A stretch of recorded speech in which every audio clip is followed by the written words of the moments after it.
Great. Thank you. Since somebody gifted me with a gavel, I will use it this one time.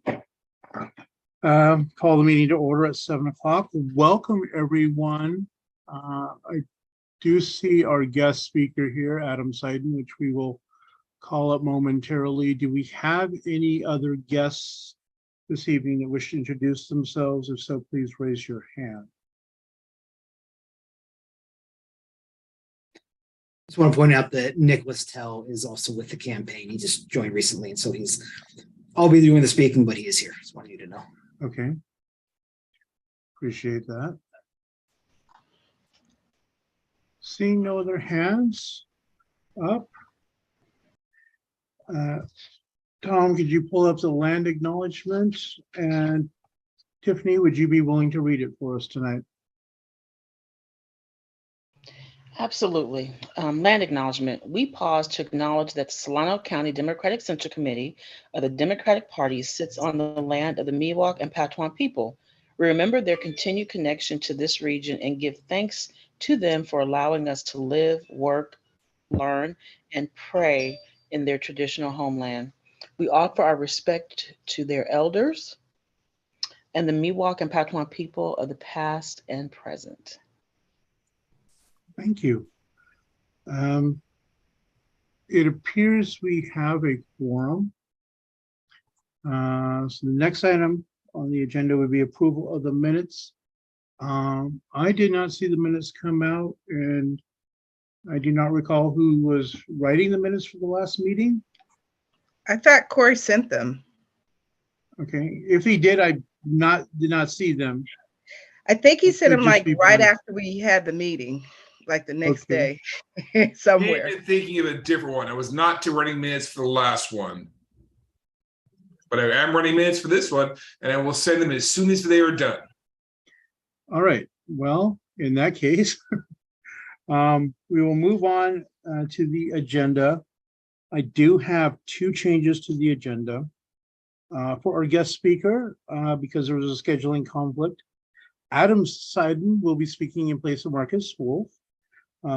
Adam was also the gentleman who sat through our meeting last month and waited patiently. And again, I apologize for the length of our meeting last month. And we also, under business, like to add the endorsement process. We do need to discuss and take action on the endorsement process tonight. So are there any other items that people wish to add to the agenda tonight?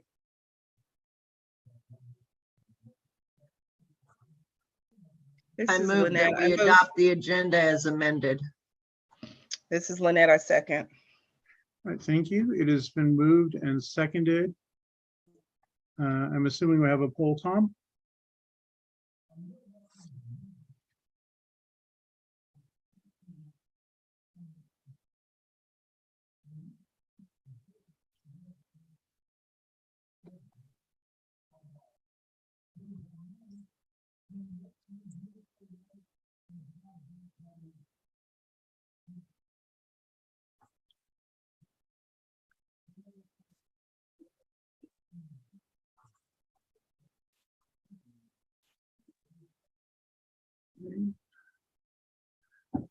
All those vote who desire to vote. And Tom, will you let us know when we've gotten our votes in?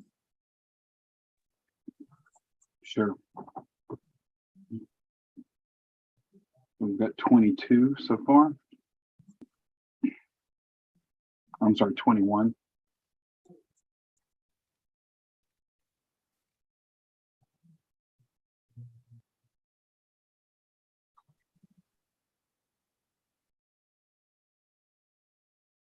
Okay. Again, all those vote who desire to vote, do we have our voting We've now members? got- We've now got 22 votes.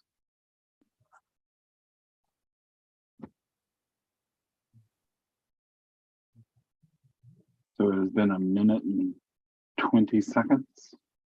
All right, well, I think let's give it another 10 seconds and move on.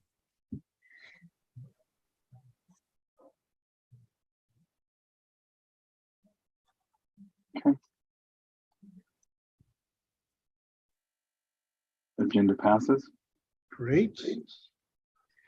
And with that, we come to our guest speaker, Adam Seiden, representing the No on Proposition 26 campaign.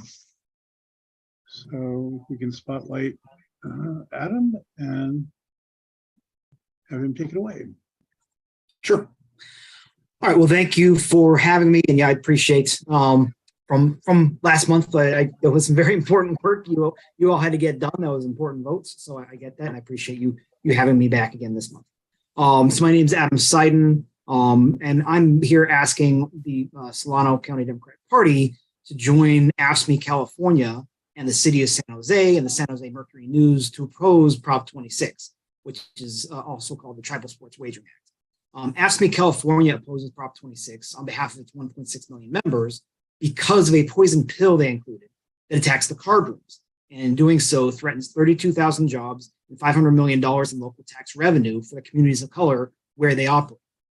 Now, I know it's hard to go against something that the Native American tribes are sponsoring, but it's important to note there's division even within the tribal communities. I'm not talking about, a couple of rural tribes that maybe kind of broke off, but I'm talking about within the large tribal casinos, even there is division. Only about 25% of the tribes are even supporting the measure. And there's a whole other coalition of, again, large tribal casinos led by the San Manuel Band of Mission Indians, who have their own sports betting proposition that gathered signatures for 2024. And the good thing about their version doesn't have a provision that devastates our cities. Again, it's $500 million in local tax revenue. And the funding that those cities use that for is, for senior centers, after-school programs, public health and homelessness services. And while the Democratic Party has always supported the rights of Native American tribes to be secure in their sovereignty, it shouldn't come at the expense of union workers and other communities of color. And that's why the California Democratic Party decided not to support this measure earlier this summer. They ended up going neutral. So I would ask you again to please support union workers and communities of color by voting no on Prop 26. Thank you. Great. Thank you very much. I appreciate that. That was nice and succinct. We do have a question that's been posed in chat. Can you tell us exactly what Proposition 26 does? I can. That will take me a couple more minutes. Am I able to can I share a screen that will kind of help maybe go through some of this easier? It gets really confusing. Is that something I'll be able to share my screen? Can you do that for him, Tom?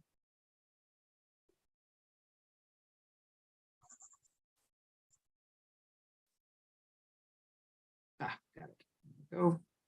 You should be able to share. Yep. So just want to kind of make sure we know, what Prop 26 does is it realizes sport, betting on sporting events, so soccer, so football games and sporting events. In 2018, the U.S. Supreme Court said that basically Nevada no longer has a monopoly on betting on sports measures, and each state can decide state by state how they want to do it. It hasn't been laws passed in California yet, and so there's two different propositions that are on the ballot this year that will regulate how exactly that happens if either one passes. Prop 26 is the one that's sponsored by Pechanga and some Native American tribes that does it all in person, and it is only at tribal casinos or at certain horse racetracks. You'll see kind of the breakdown of the taxation here. The other one is Prop 27, which is the one led by FanDuel and DraftKings, and that one is all online. And so you'll see the taxes there. It's important to note, as I mentioned, there's this other coalition of, again, large, it's not small rural tribes. These are ones that you've worked with, San Manuel and Rincon and others that have their own initiative is not on the ballot this year. They collect the signatures for 2024, and even if they don't get enough signatures, the point is they don't think that the 26 is the right way to do it. They're not going to all of a sudden go and join this coalition. They disagree. Now, all of that stuff is kind of how Prop 26 and 27 will kind of set up sports wagering. There's other things also that Prop 26 gives the Native American tribal casinos a few other types of gambling like roulette and and dice games like craps. That's not the issue. Even all this stuff I just mentioned is not the reason I'm here. That's not our issue. the issue that is in addition to setting up sports wagering, the Pechanga Coalition added a provision called a Private Attorneys General Act that makes it so they couldn't get what they want from the top. There's a California Gambling Control Commission that regulates gambling in California and says the way that card rooms operate, that they're allowed to do it that way, the way that, the way it's supposed to operate. And the tribes don't like that. And so they added this thing that puts the ability to sue in the hands of private citizens to sue up at the card rooms. And it's a way to kind of try and change the rules there. And that's the issue. And even though the card rooms know they would probably beat those lawsuits, they could go bankrupt, constantly being in court, constantly having to defend themselves, being bled dry. And that is the issue. When you hurt the card rooms, you hurt the communities where they serve, and the people who work at those cities are union members. And so that's the issue that I'm here about. And yes, the card rooms are the ones who are funding it. They're the clients, but I'm here caring about, Inglewood and Compton and San Jose and these other cities throughout the state. I don't know if that answers the question. I think I kind of broke it down. And I see Paula has a question. Yeah, so if this creates another way to do sports gambling, how does that cost 32,000 jobs? I don't understand. Sure. So to be clear, currently there is no way to legally do sports wagering in California. It is happening, but it's happening illegally. You're not supposed to, if you're in California, you shouldn't be betting on sports games. So both 26 and 27 will set up how sports wagering could be legal. And so the question of how does that lead to 32,000 jobs and $500 million tax revenue? Again, it comes back down to this whole section that's here and it's only in the Prop 26. The 27 doesn't have it, and the San Manuel version doesn't have it. But because of this thing that makes it so private citizens can sue card rooms, and it's specific to card rooms. It's not like anytime a private citizen sees anything illegal going on in gambling, they can do something, whether in a tribal casino or at the California lottery. It's not all gambling. This thing was written specifically directed at the card rooms.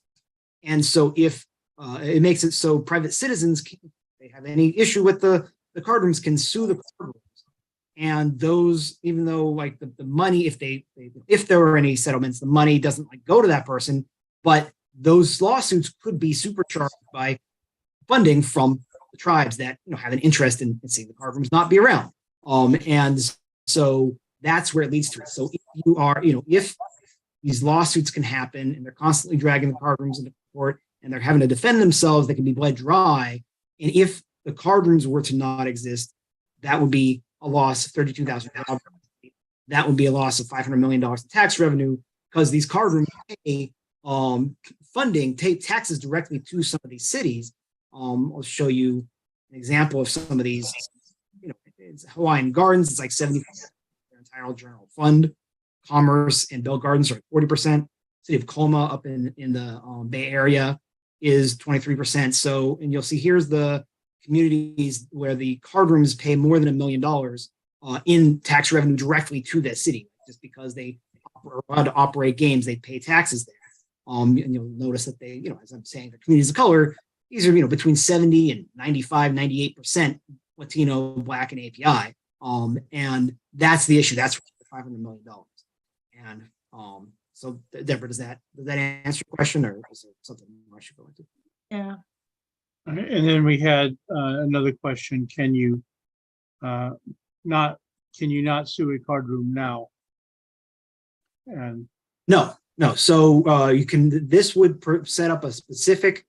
So again, this is penal code. So this is criminal law. So if currently a private citizen can't do this. Currently, the Attorney General can, and the California Gambling Control Commission can't change the rules and go after it. So it's kind of Attorney General and the Control Commission can do it. And there are certain things that they do go after them for. And the problem is, when you say, well, you trust the tribes, you trust the card rooms.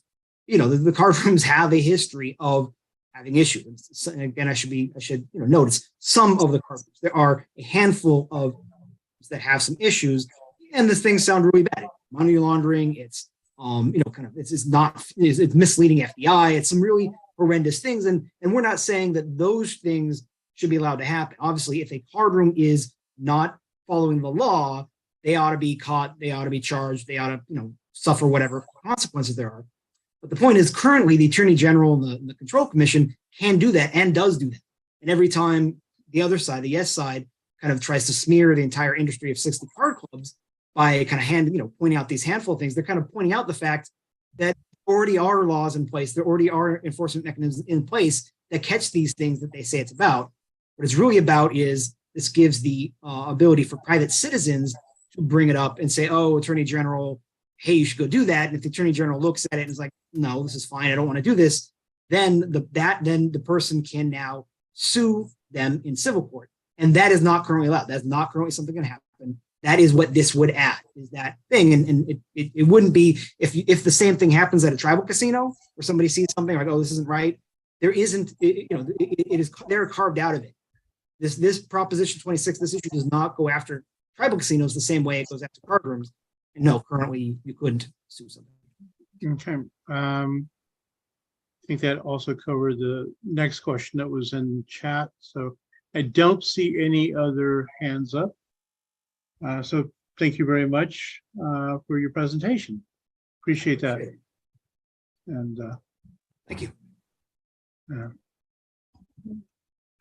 Have a good rest of your evening. And we will, I'm no doubt, our paths will cross again with the next measure. All right. Thank you, everybody. All right. Next up is public comment. Public comment is for guests to the meeting. It is 7:17. To open public comments, I do not, are there any guests who wish to make public comment? Comments are limited to 2 minutes. Additional time may not be granted. The comment period cannot exceed 30 minutes. I am not seeing any hands up. Does anyone seeing any hands up by any of our members? I don't see any Okay. hands or any comments in the chat. Okay. In that case, public comment is closing at 7:17. Okay. Next up, we have on our agenda time for announcements. If you have an announcement to make, please raise your hand. And Lynette, I see your hand up. Actually, I can wait till I do my parliamentarian regional director's report. Okay. Thank you. Any other announcements? I'm not seeing any. Paula? Jack Flynn's hands up. Okay. Don. Jack, your hands up.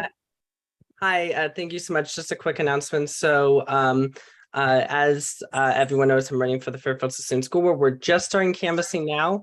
So if you're interested, we're going to be doing it like 3 times a week. We're working with FSUDA, who endorsed me, the teachers union. If you're interested, private message me. We'd love to see some good Democrats out on our canvassing walks. Thank you so much. Great. Thank you. Kathy Kethridge Kathy. has her hand up. Kathy, you're up. I wanted to let everyone know that tomorrow night at the Progressive Democrats of Benicia, we will be hearing from we'll have a forum with our 3 Democratic City Council candidates. And you can go to our website to see what the Zoom link is. So it'd be great if you could all attend. Great. Thank you for the announcement. Any other announcements?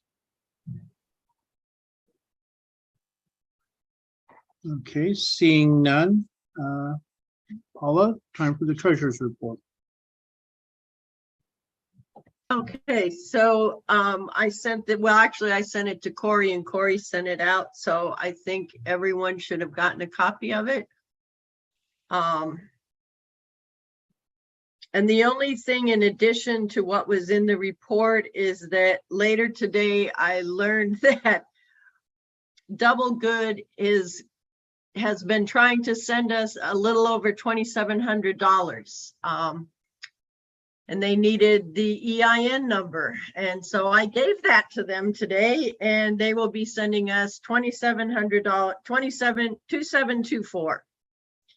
So our money actually looks pretty good. Does anyone have any questions about the treasurer's report?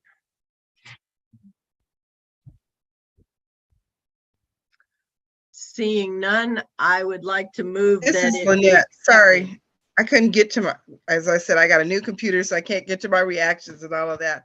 Could you just display the report from the treasurer, since it only went to members as opposed to the public? I can't.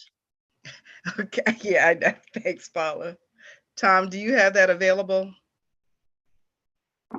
Actually, Paul, you Here. can, but yeah, let me go ahead and do it. Hold on. Just gotta find it. Thank you.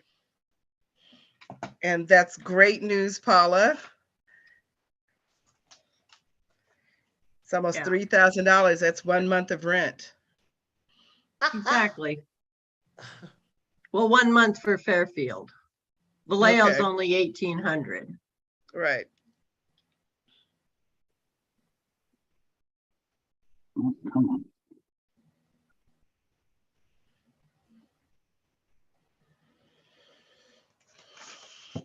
There you go. Thank you.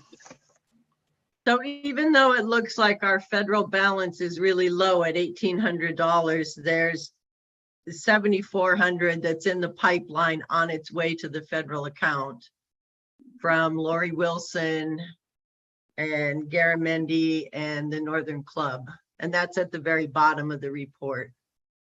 So in addition to that, add $2,724. So there's a little over 10,000 yet to be added to our balance. All right. Thank you so much for sharing that visually for the public too. And it'll be in the recording. Thanks, Paula. Sure. So I don't know if I need a motion to accept this report. Basically, you're going to file it for audit. Okay. Thank you. Unless there are any other questions, move on to the other reports. For those of you who didn't, Northern Vice Chair, do you have a report you wish to make this month? No. Okay, Southern Vice Chair, anything you wish to report? Yes, I wasn't sure if I should make the report or do it under announcements, but I'll take this opportunity to do it. I just wanted to make everyone aware, if you have not already heard the wonderful news, that our very own Lori Wilson has been selected as the chair of the California Legislative Black Caucus. This is a wonderful, exciting opportunity for us, and just really to congratulate one of our own, literally one of our own, for making it to the top, and just making sure that we are backing her in everything that she's doing. So again, just wanted to let the committee know this is a great thing that's happening for AD 11. Great, thank you. Our secretary, do you have anything to report? Nope, I'm good. Thank you. Okay. Tom, I know you sent out a written report. Do you have anything to add to it at this time? No, but I will display it on the screen. I just wanted to, actually, there is something that we do need to discuss. Okay. So just all of you got today the results of our voting for the educational candidates for Solano County. So just wanted to recap that. So Ian Arnold and Julian hold on. And Julian Cuevas are our endorsed candidates for Dixon. And then we have Jack Flynn, who is our endorsed candidate for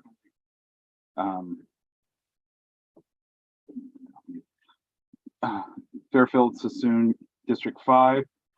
Travis USD for District 2. Will Wade was the only one that was able to get the number of ballots needed to be endorsed. For Vacaville, we have Nancy Dunn. And then for Vallejo USD District 5, John Fox. Okay. And then the other thing that I wanted to bring up was vote counting for ballot measures regarding how to handle the no preference option for ballot measures, because all the other options, the no preference is meant to allow us to not endorse in a race. But in this case, there is 2 options for support, oppose, and no preference. And my question, and I sent this over to the parliamentarian, was should this be treated as a abstention if you vote in that way? For those, our bylaws are not clear on how to count those options. There's just no mention, or in the standing rules as well, of how to count them. And since this is a there's 3 options for each one versus 2 options for a given candidate. That's where the I was unsure of how to count those, but we will be talking about that later as well. I did give in the vote or in the report the Robert's Rules of Order, so that you could see how that a member can vote support or not support and abstain. So my suggested motion, which I'm putting out there for someone to make, is that we count the no preference for ballot measures as an abstention for just ballot measures, not for candidates. Paula's hand is up. My understanding has always been that no preference vote counts towards the total. So that it makes it more difficult for the prevailing party to win, because they have to get 50% plus 1 of the total amount of votes cast, including no preference. If people wanted to abstain, they could just not vote on that race. At least that's my understanding of it. So I would not be in favor of your motion, because an abstention doesn't count, but a no preference does towards the total. Let me find a reaction. Lynette's hand is up. Lynette? Paula is correct. That's how it's counted. That's why it's written that way, that you can vote yes, no, or no preference, and the total votes cast is how you get your 50% plus 1. So you can vote yes, you can vote no, or you have no preference, but all 3 categories are included in the count to get to 50% plus 1. And so I too would speak against this motion. Are there any other hands up? I'm not seeing any. I don't see any. I would just echo the previous 2 speakers. Okay, I'll Because withdraw the motion. There was no motion made. It was a suggested motion, but we'll count that way. All right. Thank you. And then parliamentarian, I guess it's time for your report. Thank you. I sent to Don, I hope you got this, the notice that the Region 2 regional meeting will be early October, because executive board is always the 3rd weekend in November. We haven't gotten the notice to say that, but that's, I think they mentioned it at the end of the executive board this summer, that's where that's hold the weekend. We don't know where I feel like where Carmen Sandiego is, but where in the state of California we're going to have this meeting, but there will be a meeting the Friday, Saturday, and Sunday the third weekend in November. And so I'm looking to have the meeting usually like I do on a Sunday from 2 to 4. I'm shooting for the first Sunday in November or the third Sunday. So I have to coordinate and see which one they'll allow me to use for that. So that's just a FYI. If you're on executive board, did we elect the new executive board people yet, or we do that at a different time? I can't remember. I think we just did our officers, right? Yeah, because my recollection is we elect You're on the, mute. Go ahead. my recollection is we elect the executive board after we've selected our delegates. Okay, that's right. Because I think. Kind of had couldn't remember. Okay, so our current executive board members will go to the November meeting and so hold the date. And then I just wanted to remind or mention that the state party has taken positions of a no on 27 and neutral on 26. So as we move forward, I think we should plan to move the same way as the party. Information is good, and we can individually vote however we choose to vote, but that's the party's position. And as your regional director, I just wanted to make sure we were aware of a no on 27 and a neutral on 26. Thank you, sir. Thank you. Appreciate that. Elected officials. I know that we received some reports. I did not. Do we have we don't have a current representative for Garamendi. Am I correct, Corey? We've not received a replacement for Correct. Garamendi's. All right. And I believe we saw the report from Senator Dodd. Do we have any reports from any of our assembly members that anyone wishes to make orally? Seeing no hands. Again, and I will encourage you each month to submit that in writing. We do appreciate that. And our supervisors, our Democratic supervisors, do we have any reports from either of them?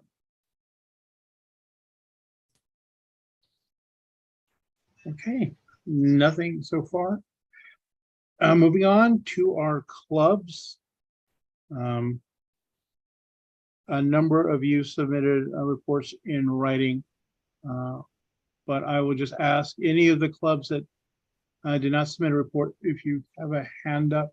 Kelly, I see your hand is up, Kelly Walsh.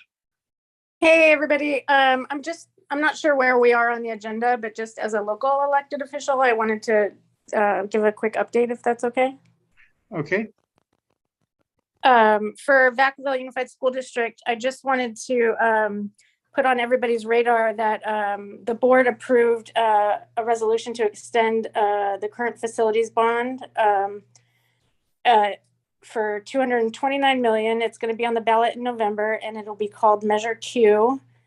And it's for a new major bond measure that we need for Vacaville to do upgrades and at some of our school sites and a variety of other needs that we have for the district. And potentially one of the biggest issues here is the need for a new school based on all the new development that we've had in Vacaville, the new housing development, where a lot of folks were promised a school when they bought houses here, but the schools were never built. So there's a lot of overcrowding issues and things like that.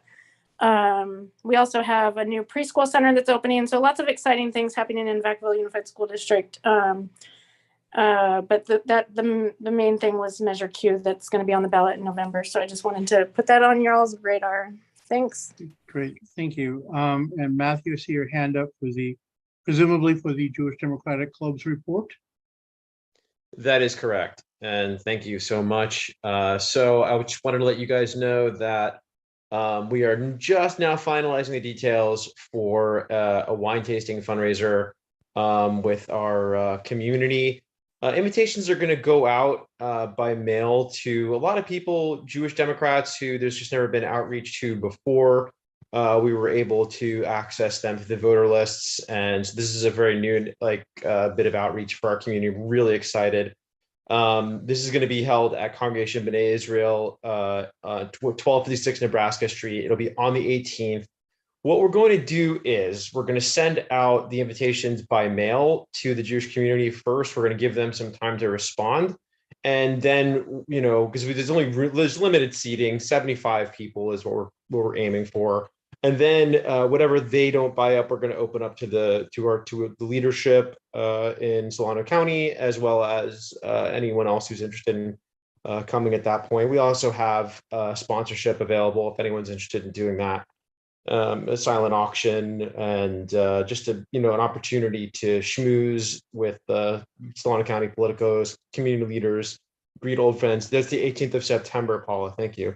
And the proceeds will support the Jewish Democratic Club of Solano County. It'll support voter turnout in Solano County, outreach, and our education initiatives. And the last thing I just want to say is that we are happy to be supporting local Jewish-owned businesses, which include Wedgwood Vintners and Melissa Edwards Catering. All right, And that's great. it. Thank you for that report. Before I recognize member, do any of our other clubs wish to make a oral report at this time? All right, seeing no hand. Hey, Don, it's Manveer. Is it okay if I just take a couple seconds? I want to finish up our clubs first. Hold 1 second. Got it, no worries. Just making sure no one else had a report. Now, just remind all of our clubs, it helps if you send your reports in writing, and also if you have your upcoming events to send it in writing so we can share it with the full membership. Okay, member, you're up. Yeah, I just wanted to take a quick moment kind of to bounce off of what Kelly mentioned. The Travis Unified School District is going out for a school bond. It's the first time we have gone out for one since 1967. So it's needed. And the general gist of it is it's going to be a 55% bond for general modernization of the school district. So I just wanted to get that on you guys' radar, and that if you know anyone in the Travis region, in the Travis School District, let them know to please support it. We really need it. That's about it. Thanks, Don. All right, thank you. I appreciate that. And I do want to encourage our elected officials, local elected officials, always feel free to send any report you might have to the Central Committee in writing so that we can share it with the full body. It would be greatly appreciated. Moving on to our committees. We did not set up a new audit committee prior to the end of the last term. I would like to ask for volunteers for an audit committee so that we can discharge that task quickly and hopefully efficiently.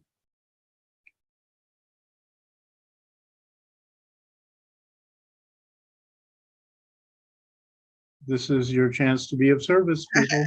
Hi, Don. This is Lynette. I didn't raise my hand, but I'll serve on the committee for you. Great. I'll serve too, Don. Okay. Who's that second one? I'm sorry, guys. I want to make sure I get them all. That was Brigitte. Thank you. Brigitte.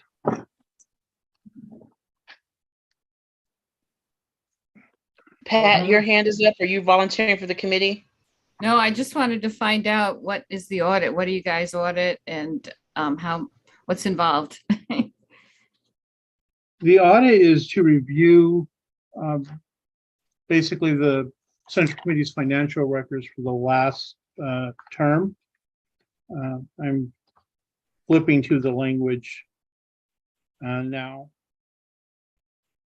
Shall review the Central Committee's accounts and all financial transactions and shall report its findings to the membership for approval.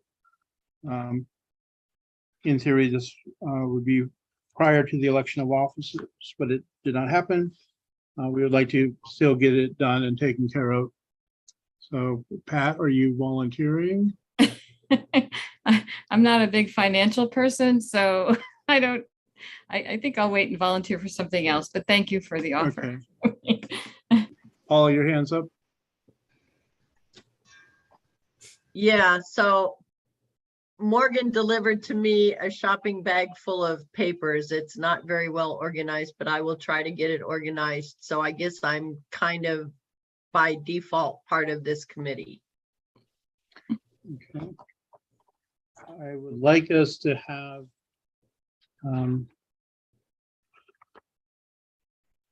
at least an odd number of individuals on.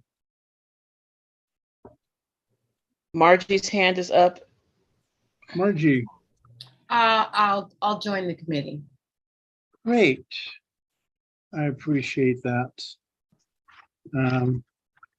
So I will nominate Margie as at least the initial chair to organize the meeting. And then you can go from there to set up as you need to and complete the audit and let us know where we stand. So I thank you all for volunteering. Next, bylaws committee. Is there anything to report at this time?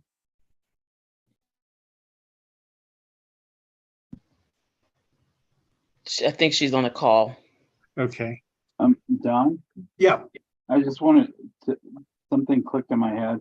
The bylaws state that no members of the audit committee can be a member of the executive board.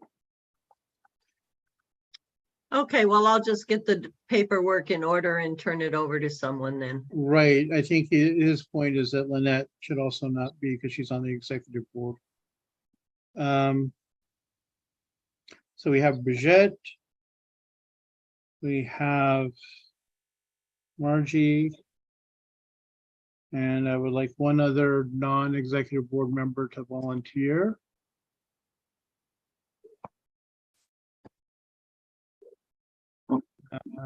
Ideally one from South County.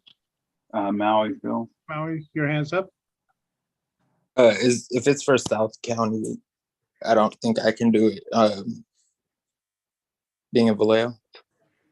No, that is South County. Yeah, that would be appreciated. Make sure we have a cross section if you're willing to serve. Okay, yeah. All right. Great. And that's our committee of Margie, Brigitte, and Maui serving. Appreciate that. Moving on, under the club coordination committee, I have asked Jeannie to continue in that role and work to get all of our clubs communicating with each other and working to move forward. Jeannie, do you have anything you want to say on that at this time? Thank you, Don. I am honored to continue working as the club coordination committee chair. I will be reaching out to each of the clubs within the central committee just to find out the availability of their chair or their designated person so that we can start up the committee again. So I will be in touch within the next month. Thank you, Don. Great. Appreciate that. Stepping on down to our finance committee. I'm sure Paula would appreciate volunteers to assist with the finance committee. Anyone wishing to volunteer on that task?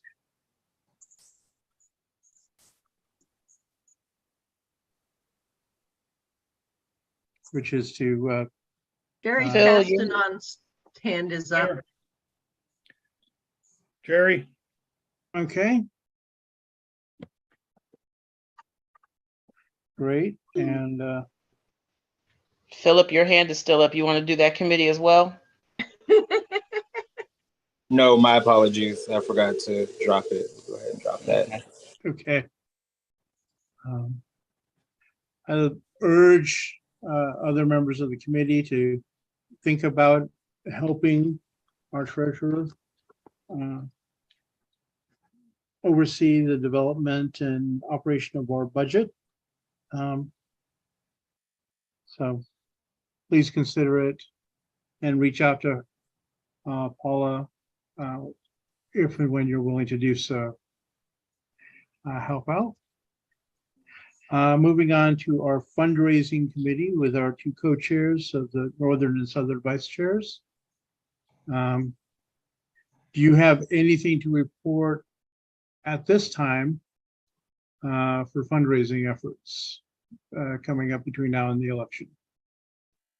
There are no events really planned for any fundraising, but I would like for us to start getting in the mind frame, since we do have two headquarters that will require rent and then future expenses coming up too. So I will be looking for recommendations or ideas to have a fundraiser. I know we like having crab feed, but I don't know if we're still open right now to have that type of event. But I'm open to suggestions. Thank you. Great. And Tiffany, did you have anything to add on to that?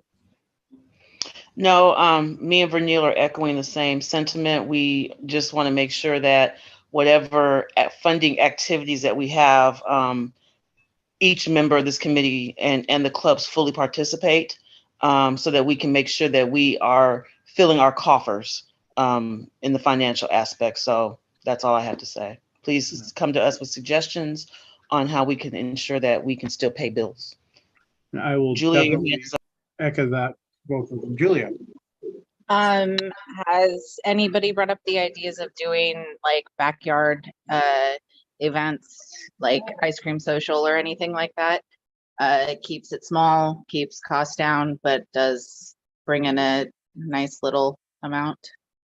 I would volunteer my backyard, except it's halfway not finished, so it's not quite up for people yet, but it is something that does seem to work well. I don't know if that is something you guys have talked about yet. No, we haven't discussed it, but thank you for that idea, and we probably will be following up with you. Thank you. I will just add, we're also paying for two rather large spaces where we can host at least small and medium-sized events between now and election day as well. So if you're looking for a venue that's not too large, we do have those. So please get your ideas to our fundraising chairs. I see that our parliamentarian is back. So do you have a bylaws committee report at this time for us? Thank you. I thought one of our former neighbors, her father's older, and I just thought she was calling to let us know something sad had happened, but he's fine. The parliamentarian, we had sent back rewrites to the endorsement committee. So we haven't, that's where we are right now. We didn't have any other recommendations moving forward. And I figured we weren't going to be getting anything until after this season was over. So probably this is August, September, probably at our October meeting, since they would have finished the endorsement process. If there are glitches or whatever they'd like to see fixed in the bylaws, then I expect us to be able to meet and maybe bring something forward. But right now, our bylaws are in pretty good shape. Okay, great, thank you. Appreciate that. Headquarters committee. We have, I will just start by saying that we have signed the leases for both of our events, and we are in the process of setting up the internet in the north and similar arrangements in the south. So I'll pivot first to Bridget. Anything you want to report at this time about the northern headquarters? Yeah, our intranet is supposed to be going in tomorrow, so I'll be in there between 3 and 5 so they can get set up. We're going to be starting to take signups, for volunteers and so forth for our first rounds of phone banking. We're planning for our kickoff around Labor Day, I believe, Dawn, we discussed. And we are looking for volunteers with trucks to help us move some chairs and items from the storage unit into the headquarters. So just contact us if you have a truck. Okay, great. And then Paula, would you be the one to report on the southern headquarters? Yeah, I'm not sure what the Wi-Fi is. Tom has some idea to get us Wi-Fi, but we do have the keys. It's not ideal. It's upstairs, and the downstairs door at the sidewalk level automatically locks, and they're still working on getting the intercom system to work so that you can buzz people in from upstairs. But it's going to be nice. It's a nice big space. Plus we also have use of the atrium in the middle. We've got enough chairs and tables.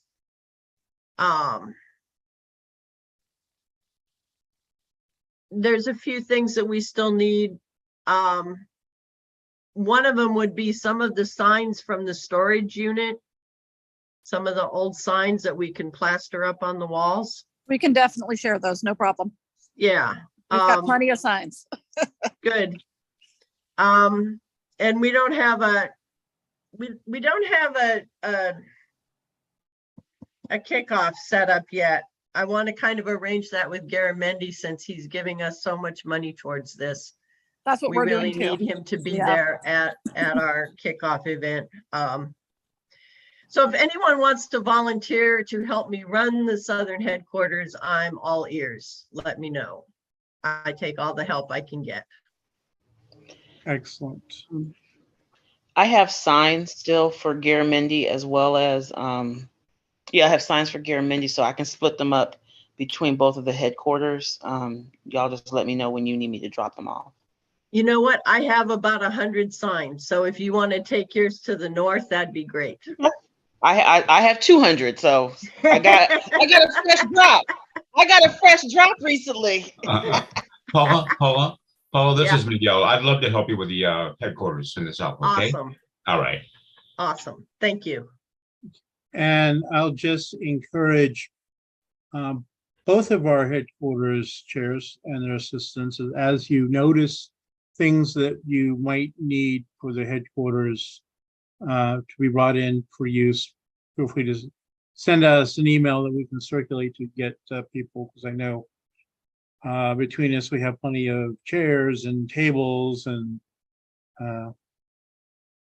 folders and other campaign tools and supplies available sitting in our garages and elsewhere. So don't And hesitate things to that make we those always requests. need, one item we always seem to need on our wish list is reams of paper.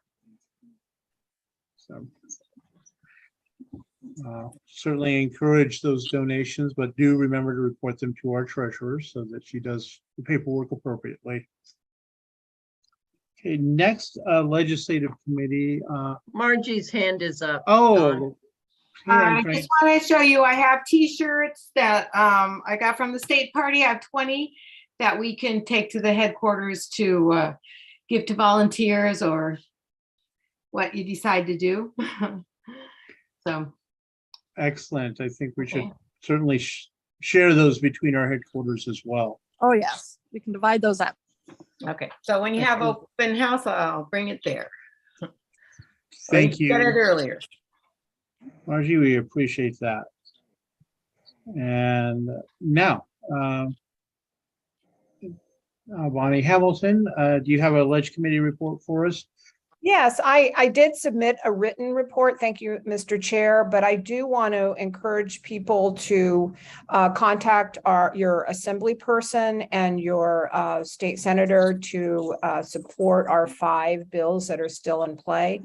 And I will put those bills and the link to the list of bills in the chat, as well as I can send out a template letter that maybe tomorrow, with your indulgence, I can send that to Corey to send out to folks that want to use it, to customize it, to send via email to your assembly person and senator.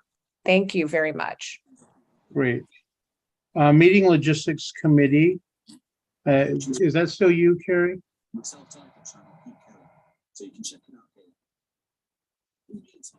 It is. Thank you, Chair. We took a pause over this summer and we pledged to bring back our meetings to explore in-person opportunities and places in September. So our next meeting is September, and I'll get the meeting invite out soon. Thank you, Great. Chair. Thank you. And resolutions. Yeah, so our next resolutions 101 training and general meeting will be Sunday, September 18th from 4 to 6 p.m. The first part of the meeting will be the resolutions 101 training. So if you've done the training before, you can just come at 5, but if you need a refresher, feel free to come. We always have some interesting information. And then from 5 to 6, we'll be going over new resolutions. And I'll have Corey send that out for everyone. Great. That would be greatly appreciated. So watch for those emails as they come pouring through. Moving on to our business. First item I've listed is approve the printing costs for the door hangers. If memory serves me, Margie said that we've ordered something in excess of 60,000 door hangers from the party this year. Is that correct, Margie? Yes, that's correct. And we, while they contain the state level information, we will need to add our locally endorsed candidates and ballot measures to them once we're done with the process and get them printed, and so we can use them for distribution. And Paula, do you have an estimate of what that might cost that we can discuss approving that? Because my understanding is we're supposed to get the door hangers to us before our September meeting. It should be noted as an invoice from Wheeler from 2020, probably, Paula. Yeah, and that was for 56,000 and it was about $2,500. And there's some question now whether Wheeler is even still a union printer. Apparently it's changed hands. But assuming that even if the price went up to 5 cents and we've got 68,000 ordered, the cost is going to be about $3,500. Okay, I'm sorry, Tiffany, you were saying something? I was going to say, I think we should shop around for another union print shop. I don't know. I haven't heard too many things with Wheeler recently. I don't know if he's still union or, open or anything like that. I know we have a relationship with him, but I think we need to shop around. And where would this money be coming from? Margie, your hand's up. Well, I'm just going to defend Wheeler. I agree. If there's not union, we can't go with them, but they were very, very helpful last year. We had the door hangers go directly to them, and they were very accommodating to us with all these different people coming up to pick their door hangers up. So if there's still union, I feel there should be some reward for their good efforts in the past. That's all I want to say about that. All right. Okay, Paula. The only other union shop that I know of that I've worked with is a woman-owned business it used to be in West Sacramento, but I think she's moved to downtown near the courthouse or near the state capitol, Jay's Quality Printing. And she also has been very easy to work with. And I didn't get a chance to get a price from her today, but I will do that. And I'll also contact Wheeler. There's also another printer there as well called Time Printing. That is called also what? Time Printing. That is also woman-owned and a union.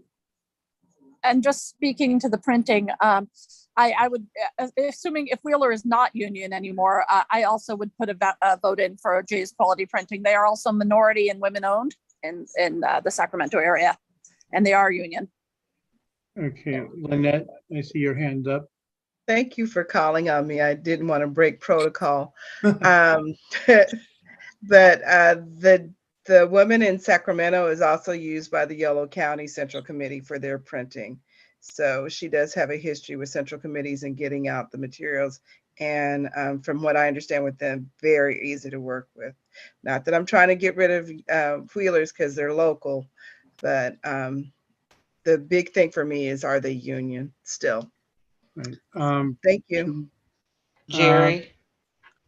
Yes, Jay's printing down is West Sac that Paula mentioned earlier. I have used her myself many times, and she does most of the work for a lot of the unions in the Sacramento region. So she definitely is union, and yeah, women minority. I think that's a great deal there. Just wanted to say Great. that. Appreciate that. The question Bridget's that hand. I do Bridget's want hand to, is up. I know that there are hands up. However, I want to ask Paula to answer the question that has been asked twice, where the money would be coming from to pay for the printing. Sorry, I think it has to come out of the federal account. Yeah. Because it's considered, because it has federal candidates on it. So I think it has to come out of the federal account. Now, I know right now it looks on my treasurer's report like there's only $1,800 in that account. Garamendi's check has already in the account. It just wasn't part of what Jerry from River City sent me. What he sent me cut off in the middle of August. So the account does have that additional $5,400, and Lori Wilson's check is on the way, and those are both going to go into the federal account. Does that answer your question? Yes, thank you. All right. Now, I apologize for the individual I cut off. What was the next hand up? Now they put it down. It was Bridget, but it's down now. Okay. Corey, your hand is up now. Move that we authorize the expenditure of $3,500 from the federal account to cover the cost of 68,000 door hangers. Get it approved, then direct the treasurer to go and find an appropriate place. I think we need to get the motion approved first. Is there a second? I second that. Okay. All right, that would approve up to $3,500 for printing. Is there any discussion on this, on the motion itself?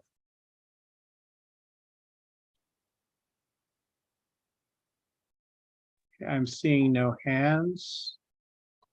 Tom, are you ready? Oh, Jeanette. I was just going to say, I think they've been very helpful to have the door hangers. So as a candidate using them in 2020, it was really great to be able to hand them out in the neighborhood. And I think people really do look at them. So I appreciate that and the expense of it that it costs. So thanks. All If I right. get endorsed next week. Well, fingers crossed. And Okay. Any other discussion on this item? Okay, Tom, are we ready to launch a poll? Just a moment.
Okay. There is 25 people when it should be 26. Who has not voted? Okay, we'll give it 10 more seconds for our stragglers to vote. If your name has a V beside it, it means you're a voting member for this meeting. To quote the Speaker Pro Tem, all those vote who desire to vote. There we go. All right, we have approval. Thank you all. So we will begin prepping the layout for our door hangers, and once we've concluded our endorsements, and then get them printed once they arrive. The next item I wanted to talk to you all about is our endorsement process. The executive board, following the discussion we had at last month's meeting, we scheduled the 2 endorsement meetings and discussed our process. And it certainly was my understanding coming away from that meeting that we were having the city council and mayor's races coming up on the 27th, and all other races would be heard on the 20th. And that was how we did our internal communications. That's how we planned the meeting. However, the press release that went out said that the ballot measures would also be heard on the 27th. As the individual who proofread that press release, the only thing I can tell you is that I was focused on the quote that I was asked to provide. And as sometimes happen when you're proofreading a document, you know what it's supposed to say, and sometimes you miss what it actually says. So we have that issue, and I know that that's caused some confusion with people over the process for the ballot measures. It came to light, I was informed of the press release last night, and I've been trading emails back and forth with the executive board to discuss it. We believe, or at least the consensus that I was receiving from my members appeared to be that in the effort to avoid even the hint of lack of transparency, the best thing for us to do would be to have the vote this Saturday on the ballot measures as we disclosed in our press release, and make sure that that is a properly held event, and basically throw out the votes from last week is what we will be proposing to you. Given how we've set up a process that just because you have to be present at some point of the meeting, you don't have to be present at all of the meetings. Those of you who want to cast your ballot after the council candidates are done, if you want to mark your ballot for the ballot measures and then depart, you could certainly do that and not have to wait for the entire meeting. But I do think that just in the interest of transparency, we should again have that vote at this Saturday session, and I wanted to throw it out open to the membership and get your feedback on that. Corey Penrose's hand is up. Move that we hold the vote for the ballot measures on Saturday, August 27th, as stated in our press release. I saw Carrie Birdseye's hand, and then I saw Paula Bauer's hand, and then Bonnie Hamilton. Okay, Carrie? Thank you. Have any advocates for any of the measures come forward to say that they saw the discrepancy in the press release and want to advocate on Saturday? We had communications from 1 or 2 people. I did not see them directly, but my understanding is we had communications last Saturday from people who were troubled that we were voting. I cannot speak to the exact content of that language directly. And as I said, I have received some feedback since then, some consternation about the fact that we did not vote on the day we said we were. I think Paula was next. Yeah, I would second Corey's motion that we allow the ballot measure people, even the ones that presented last week, to present again if they choose to. But I think in the sense of transparency, and we just need to do this. We just need to let them do it this week. Okay, I believe Bonnie was next. Yes, Bonnie. Yeah, hi, thank you. I just wanted to, I don't feel strongly either way. It does sound like it's probably the best thing to hear them again. But I also would say if we do, I would like to have a chance to be given the opportunity to have any discussion that may arise from the presentation if there are people there presenting. Tom's hand and then Jeanette's hand. Thank you, Tom. I was just going to speak to Carrie's question. Yeah, and I did receive text from 2 Vallejo City Council members during the meeting. It was read into the meeting so that their views were expressed on Saturday.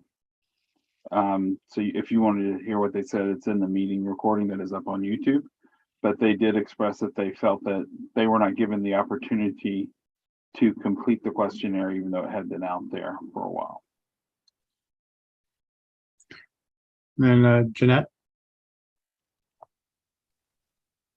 I also just want to speak in support of the motion because on Saturday, it came up for the Travis ballot measure, and there was no one to speak for it. So I really didn't have all the talking points, but I spoke just, in general terms. And so I don't really feel like that did justice for it for the people who were actually voting. And then, the last person will also, I think, didn't plan to be the spokesman for that, but since he was a candidate, he addressed it as well. So I really appreciate this opportunity to have the spokesman cover it more fully. And to Bonnie's note, there was discussion because people could ask questions of the person presenting.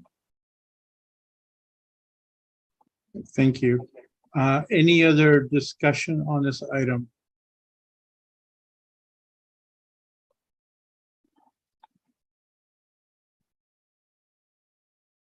Okay, is there anything process-oriented you wish to add, Tom, before we move to a vote? The only thing I would add is that if you do not attend the meeting, you will not get the authorization code for your ballot. So you should not expect to vote. Because our bylaws are very clear and it says that you must be present in order to vote. Okay. And there, that's all. Okay, Pat, let's see your hands up. Yeah, I just want to be clear. So the votes that we did last Saturday for the propositions that were on the ballot, they won't count then at all. Okay. So That is our proposal that, because quite frankly, I'm hoping that most of our members, if not all of them who attended last Saturday, will be eager to hear from our city council candidates and can appear at least a portion of the meeting. And as we did last meeting, we'll be sharing the access code several times during the meeting so that those can get it, vote, and go on about their business if they cannot hear stay for the entire session. Tiffany. So let me be clear that I'm hearing this correct because I just literally heard 2 different things about voting. You will only receive a ballot if you attend the meeting. So for example, if I come for the first 20 minutes, as long as my name is recorded somewhere in the log of Zoom, I should be entitled to a ballot. Is that correct? Or do I have to sit the entire meeting like we done the last time? Because I just literally heard 2 different things. You have to be at the meeting the whole time, or you can come in for a portion of it. Because that was just what was said. Okay, Tom, your hand's up. Yeah, no, so what we said whenever we made the motions for the endorsements that we had, or that when we set them up on the July meeting, was that to honor the tradition that you could come, get your ballot and leave, we would be sending out the ballot link, but then opening the meeting so you would, and giving you a code, the authorization code, that you check into the meeting, we give you the code, and then you're free to leave, just as you were as if this were an in-person meeting. And we did that a couple of times. I think it was the beginning of the meeting, it was the before the lunch break, and it was after the lunch break, and at the end of the meeting, we gave out that code. You literally just said the opposite from what I'm hearing, because you No, just I did said not. you just said you had to be at the meeting the whole time, and then you just No. said that you just said you had to drop in.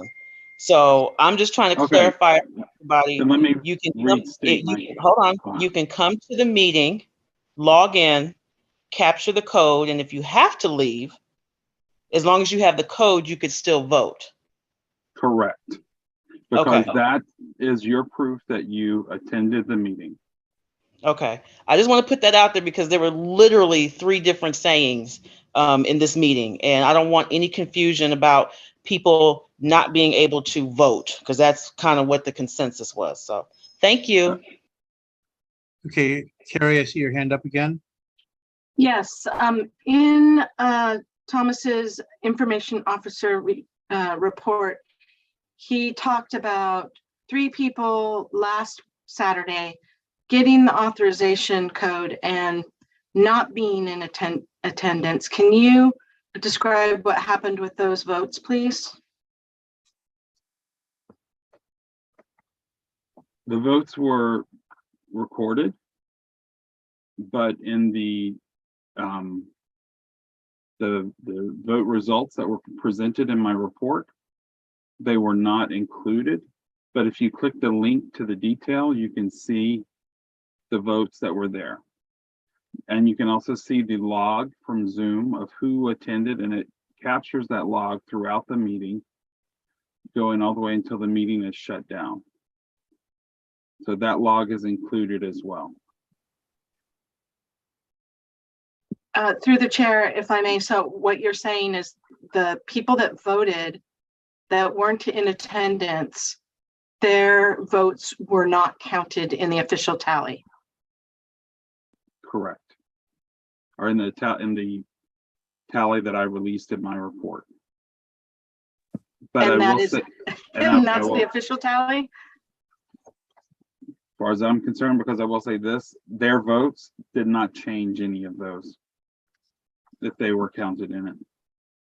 Through the chair, in the past, we've seen, well, first of all, I really appreciated our new chair's statement at the beginning of this process that all votes will be final, because that hasn't been the case in the past. So this time I would like to ensure that what is being reported out is the official the official vote, so there's no confusion moving forward. The bylaws say that candidates must receive votes from a majority of Central Committee members present and voting. When we met in person in years past, that was always interpreted that if you got there at some point during the meeting and received the physical ballot, you could vote and you could leave as you chose. You did not have to sit through the entire 10, 12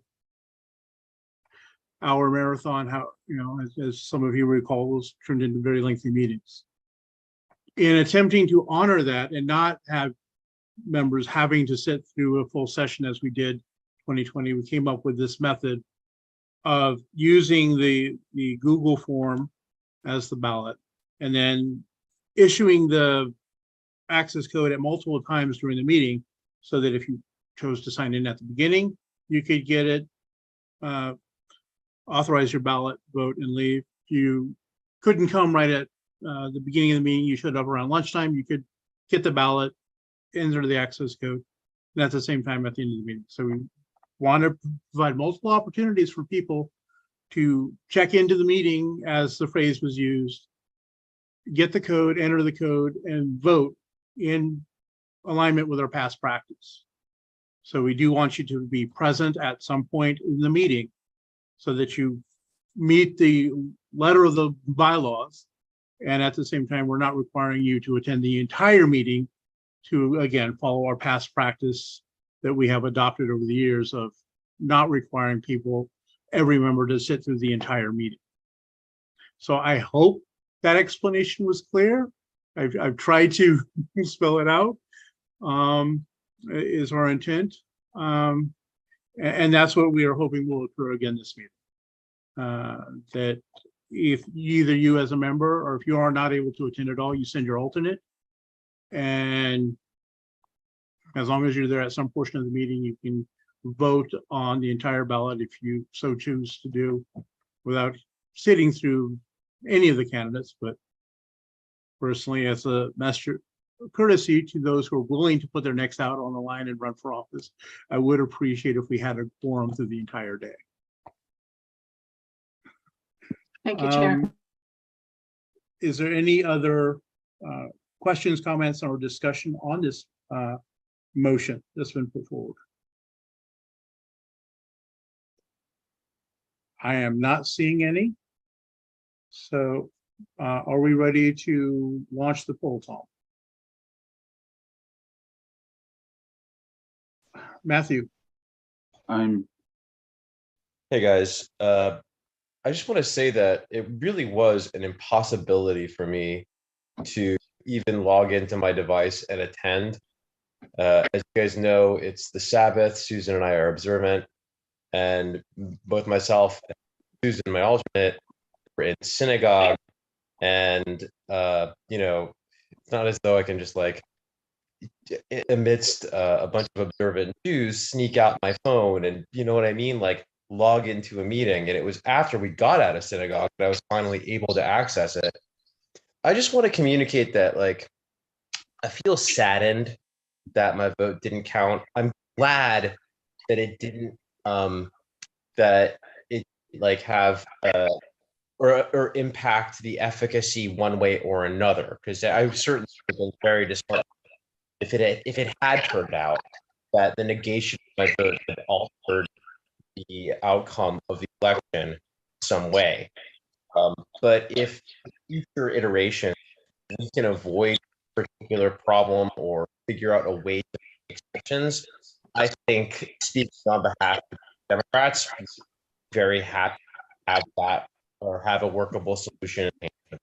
Thanks. Thank you for your input. Any other comments or questions? If not, Tom, are you ready to launch? So actually, I do have one thing. Okay. Oh, wait, I'm sorry. Corey got back to me in chat. Trying to finalize the language.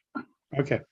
So the motion, and Corey, I'm gonna restate what you just typed, is to invalidate the votes for the ballot measures on August 20th and hold the vote for the ballot measures on Saturday, August 27th, as stated in our press release. Correct. Okay. I'll second that, or unless someone already has. We already have a second. Paula took care of it. Okay. Okay. Release this now.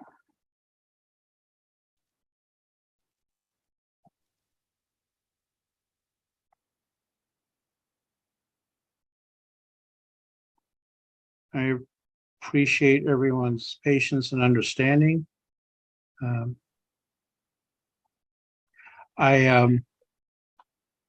There are always challenges of one sort or another in the process of these endorsements. I don't, so I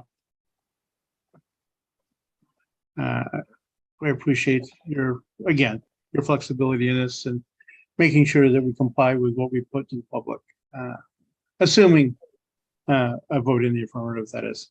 Are we ready, Tom? Just a minute. I couldn't copy and paste, so I'm having to hand type it.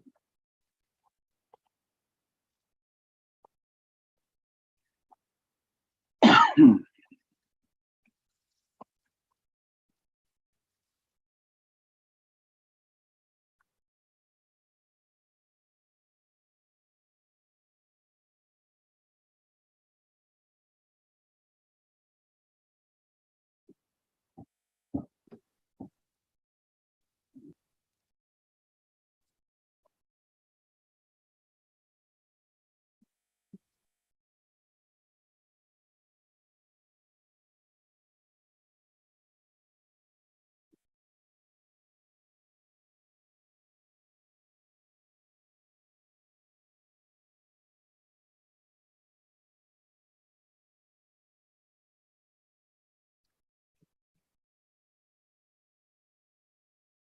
right, folks. Please cast your ballots.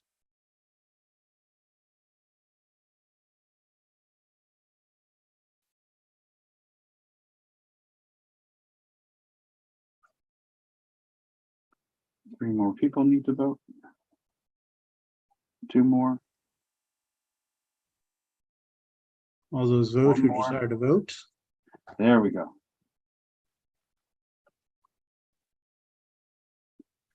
Right. Thank you all. Measure passes in the affirmative. And that's the direction we will take. I do want to remind people, again, if you aren't able to attend, have your alternate attend. And if there's any doubt in your mind that your alternate has been registered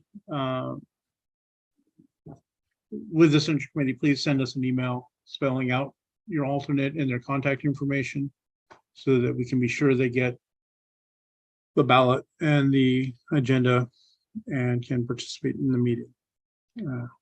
We do want to make sure everyone has the opportunity to attend either to themselves or with their alternate voting on their behalf.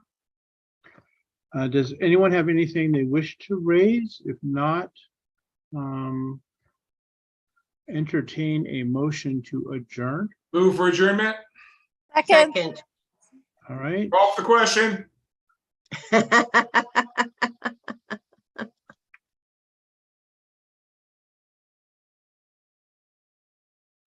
All right, folks. Under the assumption that that will pass in the affirmative, thank you all for joining us this evening, and we look forward to seeing you Saturday morning at 10 o'clock. 10 o'clock.